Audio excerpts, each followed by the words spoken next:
Bonjour, ravi de vous accueillir sur le plateau de Champ de Vision. Nous allons parler d'un sujet du quotidien pour les agriculteurs. Ce sujet, c'est le désherbage. Alors, souvent long, fastidieux, parfois même risqué. Il est même l'objet de polémiques. Alors, qu'en sera-t-il du désherbage de demain en matière technologique, en matière environnementale? Quelles sont les solutions pour demain? C'est ce que nous allons voir avec nos invités que je vous présente immédiatement. Caroline Desbourdes, bonjour Caroline. Bonjour. Alors vous êtes spécialiste de l'agriculture de précision chez Arvalis. Vous nous expliquerez ce qu'est votre activité au quotidien dans quelques instants. Benjamin Perriot, bonjour Benjamin. Bonjour Philippe. Alors vous êtes spécialiste vous en technique de pulvérisation et comme on le voit, c'est écrit sur votre polo, vous êtes également chez Arvalis. Et chez Arvalis toujours, un autre Benjamin Collin, bonjour. Bonjour. Alors vous êtes ingénieur régional Arvalis en Lorraine, chargé du projet de la Digiferme de Saint-Hilaire dans la Meuse.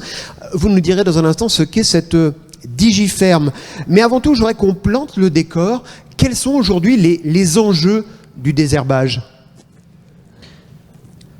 Les enjeux, ils sont avant tout, je dirais, de deux ordres. Hein. On désherbe d'abord parce qu'on veut avoir des cultures qui soient propres et éviter la nuisibilité des adventices. Et puis il y a également un enjeu environnemental, puisqu'il faut mettre un minimum de produits, bien sûr, pour être efficace, mais tout en minimisant les impacts environnementaux. Le désherbage, les attentes des agriculteurs en matière de désherbage ont beaucoup évolué selon vous ? Pas véritablement. Le but est toujours le même, c'est d'éviter un maximum de nuisibilité sur les cultures. Et alors, en préparant cette émission, vous m'avez parlé du désherbage ciblé. C'est-à-dire que on ne désherbe plus un champ entier, on ne désherbe qu'une petite partie. Oui. Alors, je pense qu'on va le développer tout à l'heure, mais Bien effectivement, on va au fur et à mesure du temps essayer d'évoluer vers un désherbage de plus en plus ciblé, apporter la bonne dose au bon endroit et uniquement là où il faut, plutôt que de le mettre de manière homogène sur toute une surface. Alors moi, je vais vous poser une question à tous les trois. Je disais en ouverture, c'est la chose la plus, je veux dire, embêtante pour un agriculteur, parce que c'est vrai que c'est long, c'est fastidieux, c'est pas compliqué. Vous diriez que les attentes, Caroline, que les attentes de ceux qui comptent sur vous pour l'avenir, ces attentes, elles ont un peu changé en matière de désherbage ou pas ?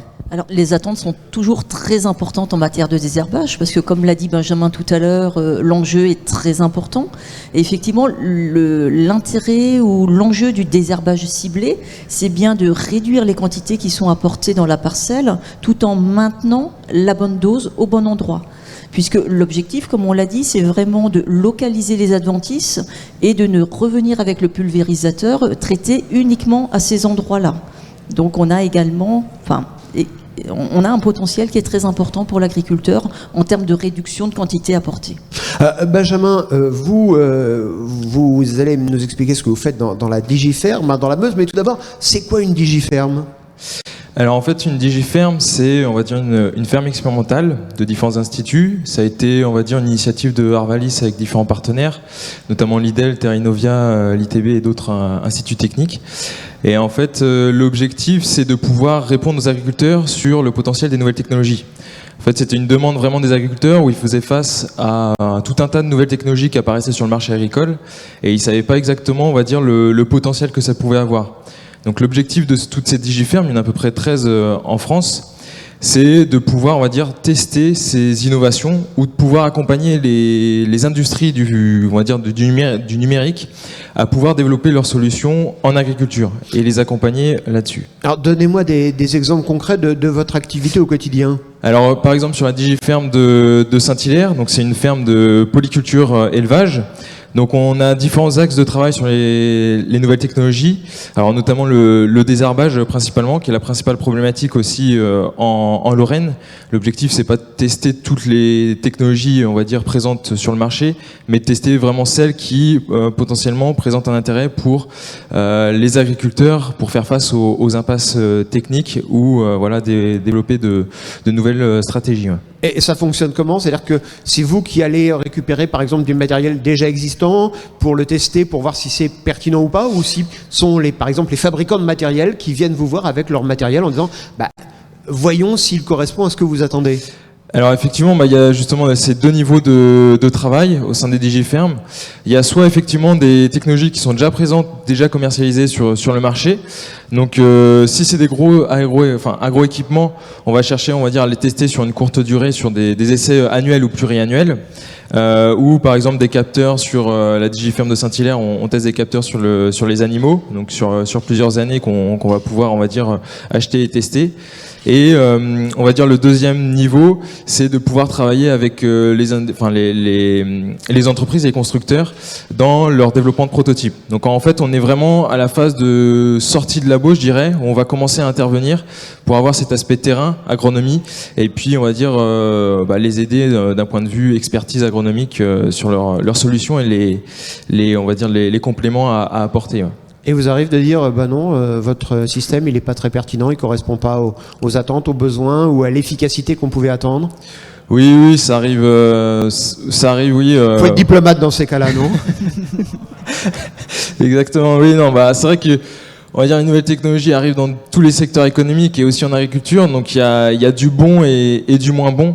Et l'idéal, c'est de faire un premier filtre pour vraiment axer nos travaux sur les technologies d'intérêt, ouais. Alors, Caroline, on parle de nouvelles technologies. Évidemment, il y a une technologie dont on parle, c'est celle des robots. On les a vus se développer il y a quelques années. Il y avait des petits robots sur chenilles au salon de l'agriculture, notamment. Aujourd'hui, on en est où? C'est encore expérimental ou il y a véritablement des choses qui vont exister? Même si je l'ai bien compris, R2D2 dans les champs, c'est pas pour demain. Alors effectivement, moi je ne parlerai pas forcément de robotique, mais plutôt d'automatisation. Et on constate que l'automatisation est de plus en plus présente dans l'agriculture. On l'a vu avec l'apparition de l'autoguidage, donc le système qui permet de guider un tracteur directement grâce au satellite. Donc là, ça va déjà faire 15-20 ans que ça existe régulièrement dans les exploitations.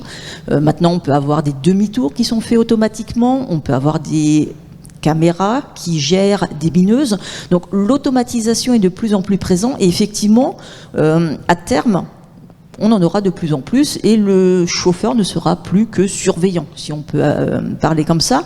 Donc après, est-ce que la forme finale, ce sera un tracteur qui sera totalement automatisé ou réellement un robot au sens où on l'entend, c'est-à-dire un système qui va se déplacer tout seul dans une parcelle, seul l'avenir le dira. Mais effectivement, l'automatisme, la robotisation arrive dans les exploitations de plus en plus. C'est-à-dire que si je comprends bien, pour le moment, l'idée n'est pas encore de remplacer l'homme par de l'intelligence artificielle, mais plutôt ce soit une aide à la décision. Le coup d'œil et la patte de l'agriculteur ou du cultivateur restera pour le moment importante. Alors, dans tous les cas, effectivement, l'automatisation n'est qu'une aide. C'est toujours l'agriculteur qui aura la dernière des décisions. Qui appuie sur on-off. Qui appuie sur on-off et qui aura l'expertise agronomique pour dire ce qu'il veut apporter, ce qu'il veut faire. On sera bien que sur une aide, sur une assistance qui permettra d'effectuer les travaux moins pénibles. Comme un binage, on n'a plus la personne qui est derrière sur la bineuse avec le volant, c'est l'autoguidage qui permet d'aller droit. Mais c'est toujours l'agriculteur qui décide de ce qu'il fait. Benjamin, on imagine les fermes du futur, les champs du futur, avec, comme on l'a pu le voir dans certains pays, je pense aux États-Unis notamment, avec des armées de moissonneuses-batteuses qui travaillent tout en même temps, qui sont limite d'ailleurs asservies les unes aux autres. Demain, vous y croyez aux armées de machines automatiques qui feront les récoltes à notre place, qui désherberont à notre place? C'est difficile à dire, hein. Comme le disait Caroline, c'est vrai que seul l'avenir le dira, mais on parle beaucoup de flotte, les robots par exemple, hein. Certains concepts avaient été établis il y a maintenant une dizaine d'années où on parlait de flotte de robots, c'est-à-dire plutôt que d'avoir un seul petit robot, d'en avoir une dizaine qui se suivent. On peut imaginer la même chose avec du matériel plus gros, hein, de type tracteur, moissonneuse, etc. Bon, c'est quand même sûrement un avenir un petit peu plus lointain.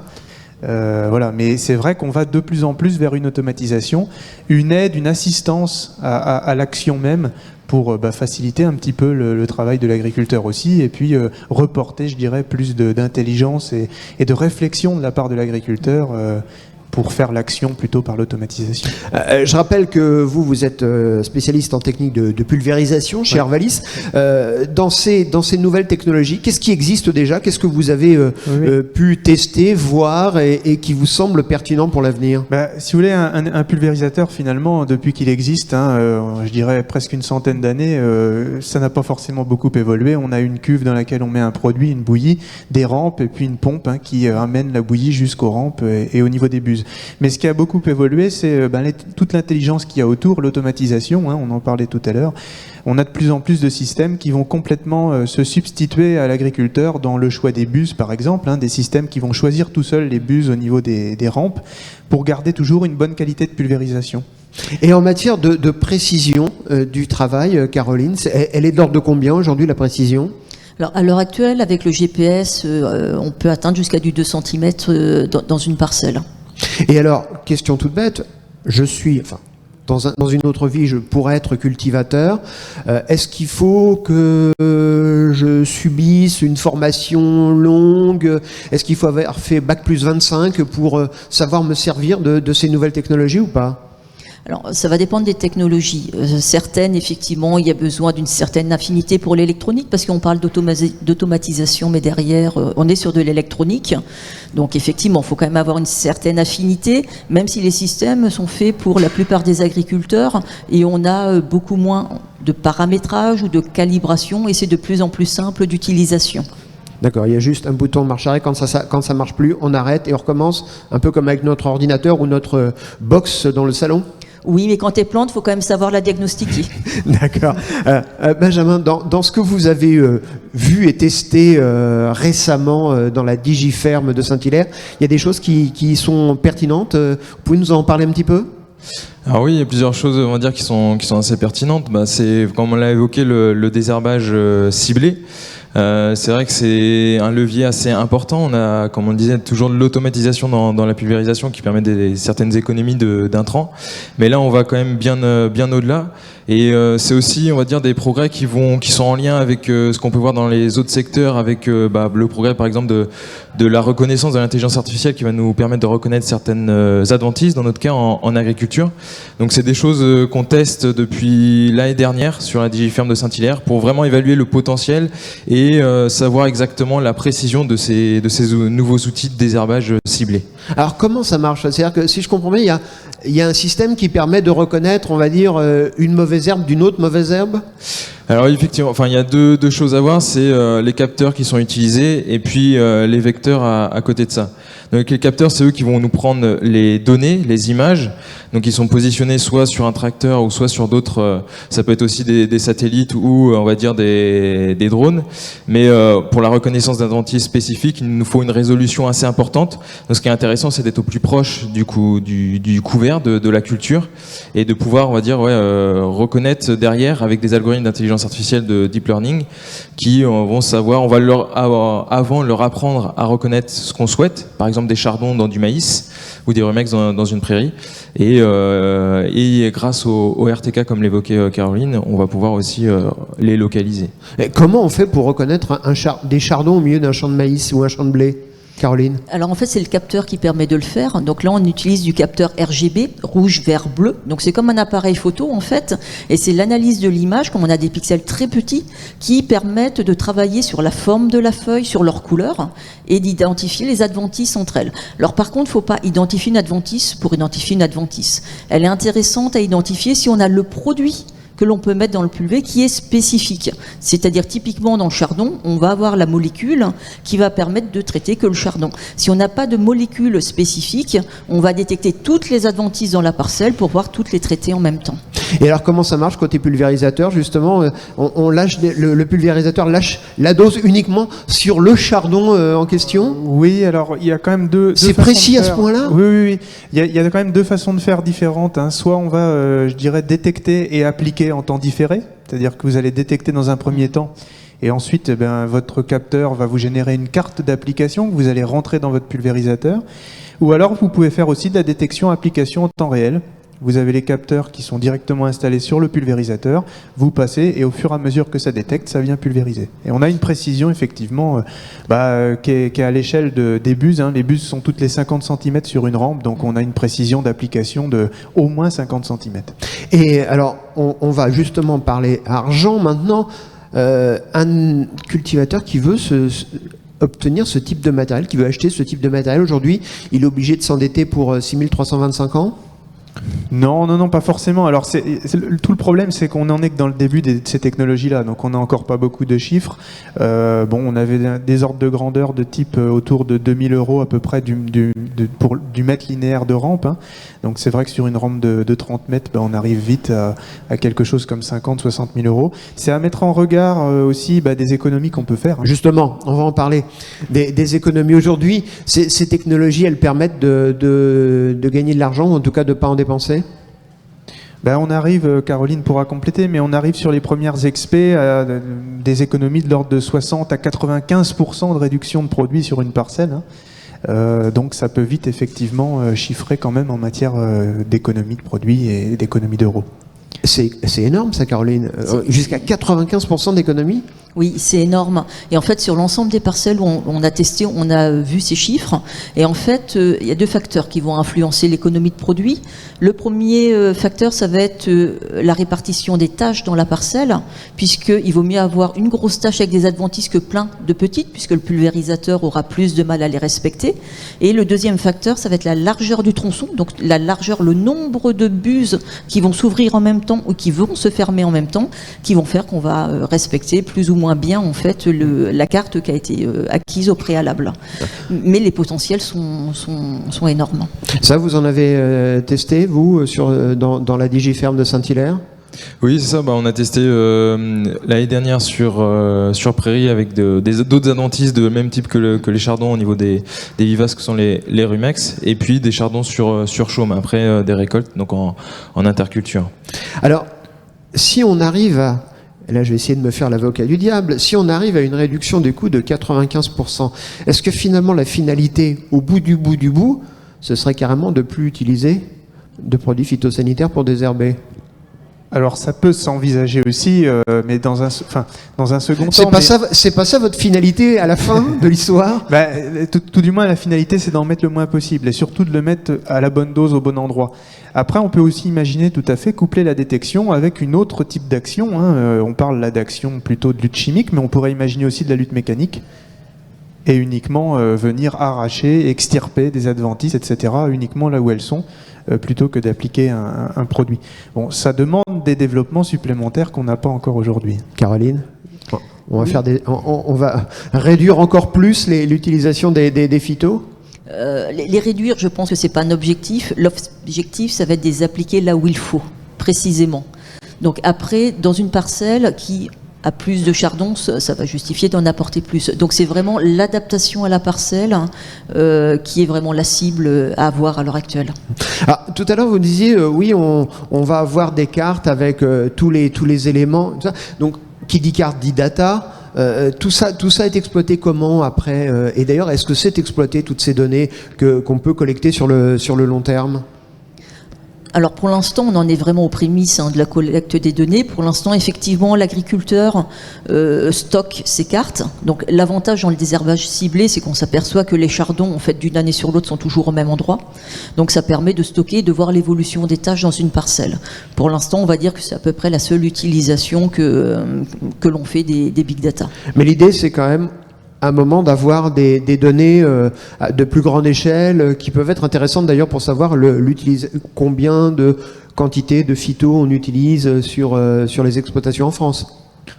C'est là où ça nous dépasse un petit peu, c'est que par rapport à notre métier de base qui est plutôt chercheur, on va dire, d'une technologie donnée, c'est qu'effectivement ces données-là, peut-être qu'un jour elles iront ailleurs et pour le moment on ne sait pas vraiment. Comme le dit Caroline, pour le moment on en est que dans les prémices et c'est vrai qu'elles ne servent pas vraiment à autre chose qu'à appliquer réellement sur la parcelle. Alors Benjamin, je voudrais qu'on parle aussi des entreprises qui viennent vous voir. C'est pas forcément finalement des géants du secteur, ça peut être aussi des start-up, non ? Bah oui, c'est ça. Bah, il y a beaucoup, on va dire, de startups parce que c'est vrai que quand elles commencent, elles n'ont pas forcément toute la puissance nécessaire pour faire des essais en grande parcelle.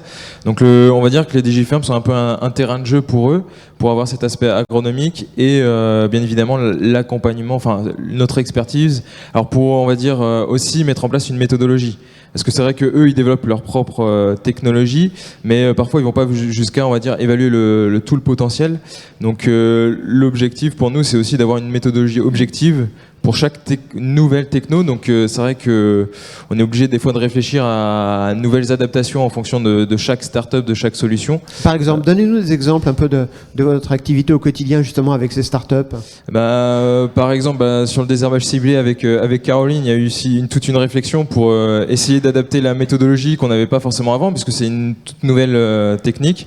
Donc c'est quelque chose aussi d'assez fastidieux, puisque on va avoir le passage de l'outil et derrière il va falloir vérifier qu'il a bien détecté les bonnes adventices. Donc on va revenir sur le terrain avec un outil de GPS piéton comme ce qu'on peut retrouver sur les tracteurs et on va essayer de regarder sur 100 points dans la parcelle avec adventice et 100 points sans adventice et regarder réellement effectivement est-ce que ce qui était prédit, est-ce que c'est réellement sur le terrain et derrière faire l'évaluation complète de ces outils-là. Ouais.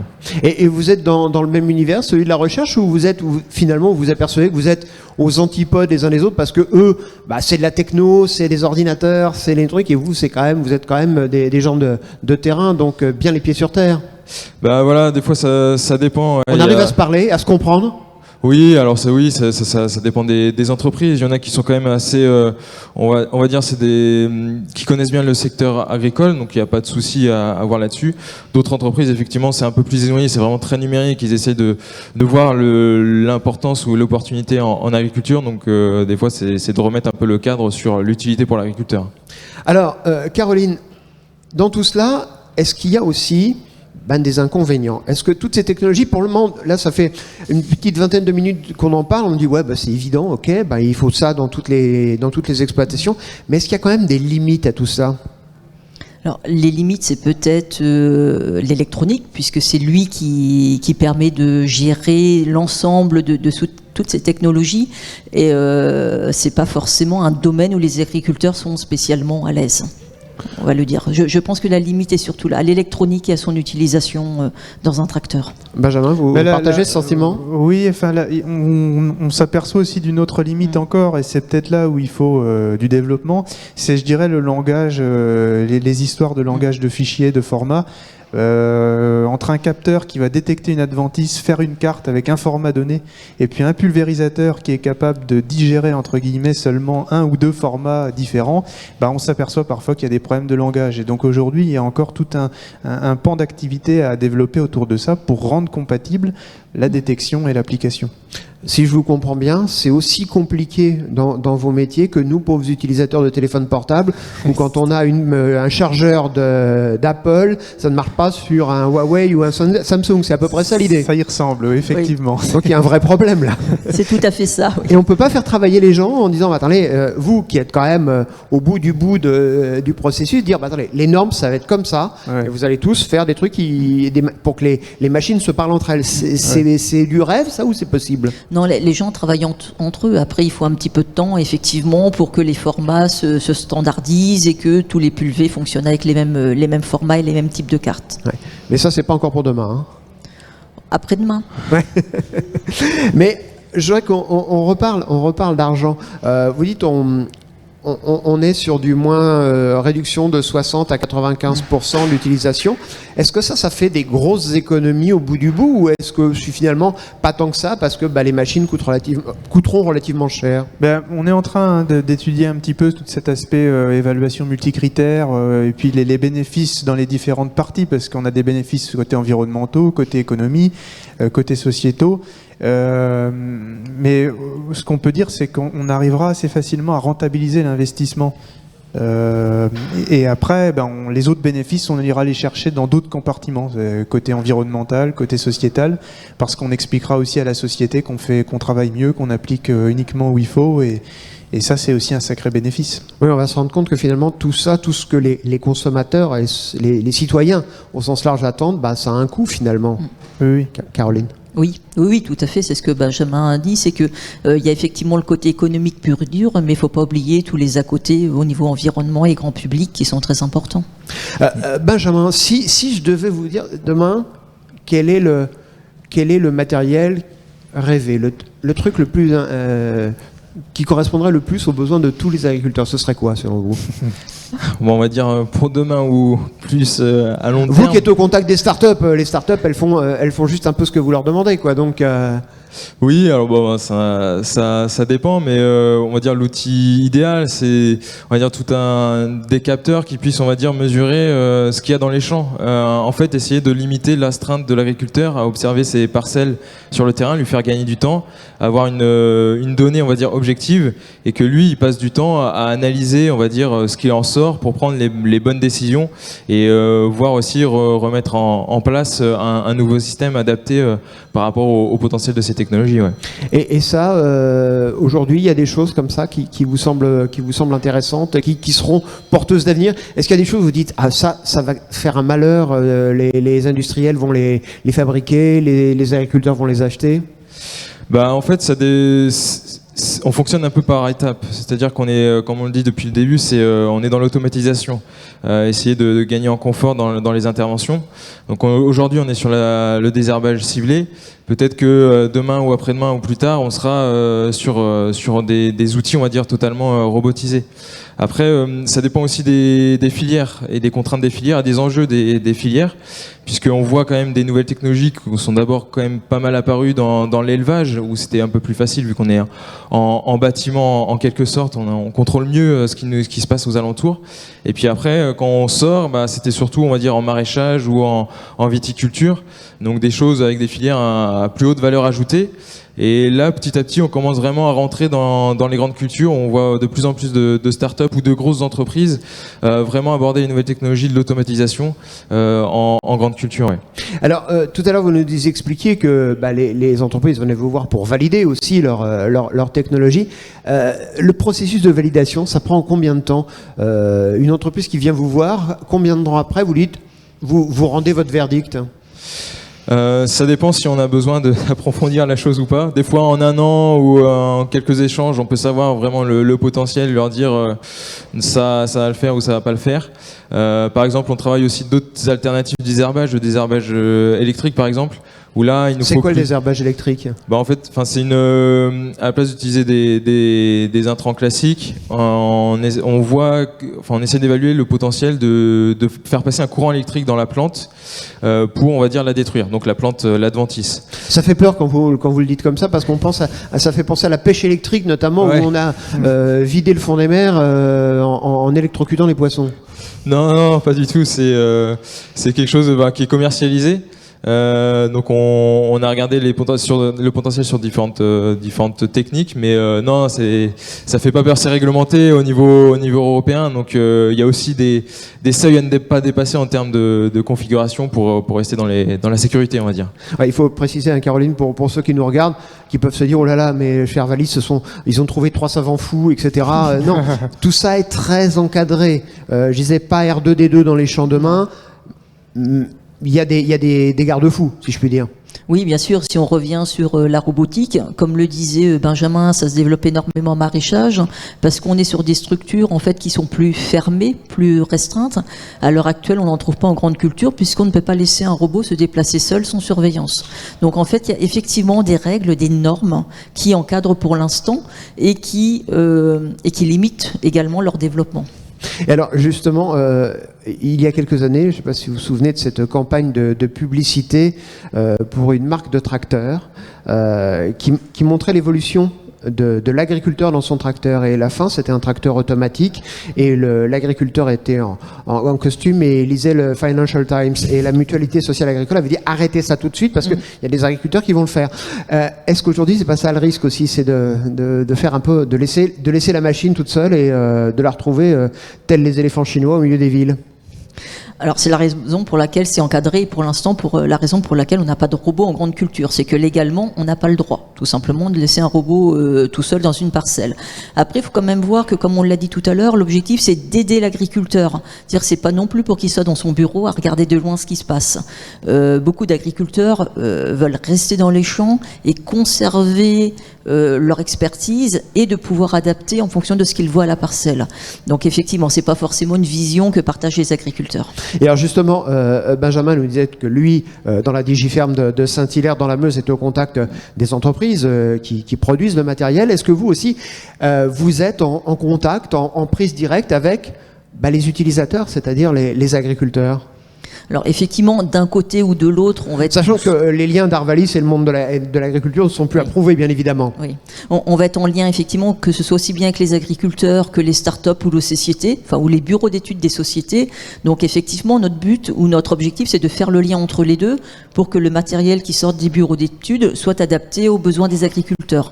Et c'est effectivement ce que permet la Digiferme, c'est de réellement mettre le matériel en contexte réel pour voir quel est son potentiel, quelle est son utilisation ou pour quel type d'agriculteur et quelle efficacité on peut en attendre.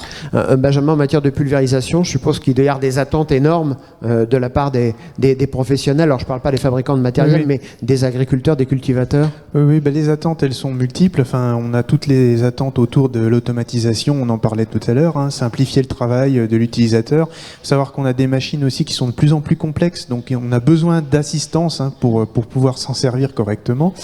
Et puis il y a aussi des attentes côté, je dirais, image grand public. On essaye aussi de travailler le plus proprement possible, d'utiliser des bus par exemple qui vont réduire la dérive le plus possible pour vraiment appliquer dans la parcelle et éviter les transferts en dehors. C'est terrible l'image, on l'a vu des dizaines de fois du pulvérisateur qui est bien réglé, pas réglé, c'est pas la question, mais cette image d'un pulvérisateur dans les vignes, près des maisons, ça fait aussi partie des luttes. Oui, bien sûr, on travaille beaucoup là-dessus. La réduction des impacts, la réduction des transferts en dehors des parcelles, notamment. Vous avez entendu parler de toute la thématique riverain, protection des riverains. On travaille beaucoup sur cette thématique actuellement. Ça fait beaucoup de paramètres finalement à prendre en compte, Benjamin, notamment chez vous dans la Meuse. Oui, surtout que nous on est une ferme, donc c'est vrai qu'à la base on a un fonctionnement d'une ferme et en plus de ça on a aussi fait évoluer notre système de culture. Et c'est vrai qu'on s'est dit que les nouvelles technologies pouvaient nous apporter, on va dire, une aide dans ces systèmes de culture de plus en plus complexes pour les simplifier auprès des agriculteurs. Mais c'est toujours en cours. Ouais. Alors, ce que je constate, c'est que vous êtes jeune. On sait que dans le monde agricole, quand même, la moyenne d'âge est un peu plus élevée. Justement, ça va se passer comment pour la gestion au quotidien de ces outils, Caroline? Tout à l'heure, vous disiez, faire attention parce que c'est un peu compliqué. On fait comment? L'agriculteur qui nous regarde, il dit bon, jamais moi parce que je pourrais pas régler le truc, ou si ça tombe en panne, je pourrais rien faire. Qu'est-ce qui va se passer? En fait, si on prend l'exemple des autoguidages qu'on utilise, que l'on voit dans les fermes depuis une vingtaine d'années, on s'aperçoit que c'est pas le critère, c'est pas l'âge. Au contraire, ce que j'ai été étonné de voir, c'est qu'on s'aperçoit que les agriculteurs, en fait, les jeunes agriculteurs, quand ils arrivent, ils ont besoin d'acquérir de l'agronomie. Ils n'ont pas forcément beaucoup de temps à passer sur du matériel ou tout simplement les moyens financiers de les acquérir. Et en fait, on va plutôt trouver des agriculteurs qui vont être autour des 40 ans, on va dire 40-50 ans, qui vont acquérir ce matériel parce qu'ils ont fait le tour un petit peu de leur exploitation au niveau agronomie. Ils ont les moyens financiers. Donc en fait, contrairement à ce qu'on pourrait croire, c'est pas les jeunes qui ont ce type de matériel, c'est plutôt les agriculteurs qui sont dans les exploitations qui ont déjà une expérience un peu. Voilà, exactement, qui ont déjà une expérience. Et qui ont fait le tour de la question et qui se disent finalement c'est la solution. Voilà, c'est la solution à mon problème parce que je veux être plus respectueux de mes parcelles, de mon environnement, et qui ont évolué également dans leur démarche et qui se positionnent sur ce type de technologie en fait. Et alors, depuis quelque temps, on se fait des nœuds au cerveau au plus haut sommet de l'État en disant voilà, on va supprimer un certain nombre de produits. Tant qu'il n'y aura pas d'impasse, sauf s'il y a des impasses, etc. Est-ce que finalement la solution c'est de faire d'autres produits ou plutôt de passer à des technologies qui permettront d'utiliser pile la bonne dose? Ça, c'est la question piège. Benjamin. Enfin, je pense que de toute façon, in fine, le but c'est d'en mettre le moins possible. Donc après, trouver d'autres solutions, pourquoi pas. Enfin, de toute façon, on travaille toutes les solutions chez nous et on s'interdit rien dès lors que ça génère pas de soucis particuliers. C'est sûr que oui, l'idée in fine, c'est d'en mettre le moins possible de toute façon. Voilà. Et on dit c'est peut-être pas la peine d'avoir des produits différents, mais avec les produits existants, en mettant pile la bonne dose, on peut arriver à des bons résultats. Oui, après, je dirais que c'est comme tout. Si demain on trouve des solutions, d'autres produits, mais qui sont peut-être encore moins toxiques, encore moins générateurs d'impact en dehors de la parcelle, c'est tant mieux. Donc il ne faut pas non plus s'interdire la recherche, hein, il faut au contraire la continuer. Et puis de toute façon, qu'on veuille se l'interdire ou pas, je dirais que les autres continueront hein, autour de nous, dans le monde, etc. On est aujourd'hui un monde globalisé et voilà. Donc il ne faut pas forcément s'interdire les choses. Par contre, le fait d'avoir en permanence en tête l'idée qu'il faut réduire les impacts et faire les choses le plus proprement possible. Justement, vous dites on est dans un univers mondialisé. Vous regardez un peu ce qui se fait, alors je ne vais pas dire en Europe, mais oui. À l'autre bout de la planète. Est-ce qu'il y a des secteurs où, en matière de pulvérisation, en matière de traitement, en matière d'utilisation de l'agriculture de précision, on est plus en avance ou plus en retard que nous? On peut citer, on parle beaucoup depuis tout à l'heure hein, des capteurs détection, applications ciblées. Il faut savoir que c'est des choses qui existent depuis peut-être pas loin de 25 ans sûrement, dans des grands pays comme les États-Unis ou même l'Australie. Hein, on applique depuis très longtemps. On utilise des capteurs, par exemple, pour détecter des adventices dans des chaumes, c'est-à-dire qu'on n'est pas dans une culture, mais on est dans une culture qui a été récoltée. Et puis on va uniquement appliquer le produit sur des touffes d'herbe, etc. C'est des capteurs qui existent ça depuis peut-être presque 20 ans maintenant. Oh oui. Oui. Et puis il faut citer également le fait que ça existe depuis longtemps. Alors même si on complexifie le système, puisque maintenant on est en culture, moi je citerai également Agritechnica, qui est le salon en Allemagne qui fait référence au niveau du machinisme, où on voit qu'effectivement les pulvérisateurs sont très présents. Que l'on constate toujours de l'évolution dans l'électronique qui est embarquée et que effectivement c'est bien un marché qui est mondial en fait.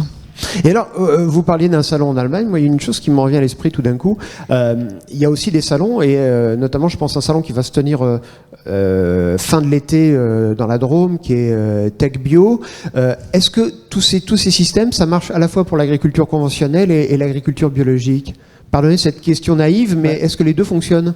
Il y a des parallèles de toute façon. Hein. On parlait tout à l'heure de la détection et je disais, on peut très bien demain imaginer détecter et puis au lieu d'appliquer un produit, venir l'extirper ou l'arracher avec un outil mécanique. C'est tout à fait transposable du coup à l'agriculture biologique. Alors Caroline, vous m'avez dit, on va pas quand même s'éterniser sur les robots. Moi, j'ai quand même, parce que ça fait quand même fantasmer, quoi. On imagine une armée de petits R2D2 qui, comme le dit Benjamin, pourrait arracher les chardons dans les champs. Ça vous paraît possible ou pas? Et souhaitable? Alors, technologiquement parlant, d'abord, est-ce que c'est possible? Alors, technologiquement, oui. C'est à partir du moment où la législation permettra de laisser un robot se déplacer seul dans une parcelle ouverte, oui, je pense que c'est envisageable. Technologiquement, il y a encore des progrès à faire, il y a encore des évolutions, mais techniquement, oui, ce sera faisable. Après, il faut voir que certains agriculteurs ont deux façons de voir les choses.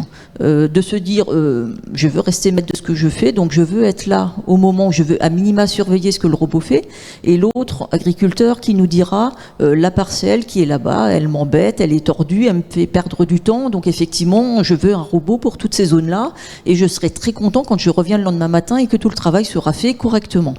Donc on a un peu les deux visions, et c'est pour ça que l'automatisme va venir progressivement dans les exploitations pour que les agriculteurs s'habituent au fait d'utiliser ce type de technologie et ce type d'automatisation jusqu'à l'extrême qui sera les robots. Mais la machine qui sera un peu l'équivalent à l'agriculture de ce qu'est le robot aspirateur qu'on a pratiquement tous chez nous maintenant, qui se balade dans l'appartement tout seul, ça c'est pas encore pour demain. Après-demain. Ouais. Ça, vous dans la ferme, la Digiferme de Saint-Hilaire, ça peut arriver, ça vous pouvez en tester parce que là pour le coup pour des tests, la sécurité, vous pouvez vous affranchir de certaines règles? Ah oui, on a testé quelques robots, mais comme on disait, c'est des robots plutôt destinés d'abord au maraîchage et on voulait évaluer le potentiel en grande culture, voir en enlevant, on va dire, la réglementation, est-ce que d'un point de vue technique, on peut, on va dire, les déplacer en grande culture. Donc c'est vrai qu'il y a quand même des évolutions à avoir, on n'est pas du tout sur les mêmes systèmes, les mêmes configurations en termes de parcelles et puis en termes de débit de chantier. Donc c'est des choses quand même à adapter. Et donc voilà, après si on a une réglementation, on va dire, qui permet ce type de progrès, on peut, on va dire, comme disait Caroline, après-demain avoir ce genre de solution. Alors justement, on va parler un peu des délais maintenant.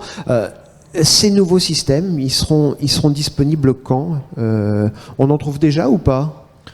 Alors oui, ces nouveaux systèmes, si on revient sur le désherbage ciblé, sont disponibles puisque essentiellement un constructeur l'a annoncé il y a à peu près une quinzaine de jours.